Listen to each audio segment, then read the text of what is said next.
Sa mundo ng kickboxing, matagumpay na nakuha ng Filipino boxer at Olympian na si Hergy Bacquiadan ang gintong medalya sa Asian Kickboxing Championships 2024. Maliban sa kanya, ilang Pinoy athletes din na nakasungkit ng medalya sa naturang tournament.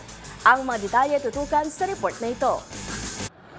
Ilang buwan lamang makalipas ang 2024 Paris Olympics, muli na namang gumawa ng ingay ang Filipino boxer na si Hergy Bacquiadan matapos magwagi ng ginto sa Asian Kickboxing Championships 2024. Dinomina ng Olympia ng female K1 75kg category at tinalo ang pambato ng China na si Jin Wei Teng sa tournament na ginanap sa Cambodia. Nakuha ni Bacquiadan ang isa sa 4 na gintong medalya ng Pilipinas sa Asian Meet. 2 ay mula kay Joven Medallo sa men's form, men's musical forms, with weapon and without weapon. Dinagdagan din ni Carlo Von Buminaag ang gold medal haul ng bansa ng pangunahan ng men's 67kg low kick category.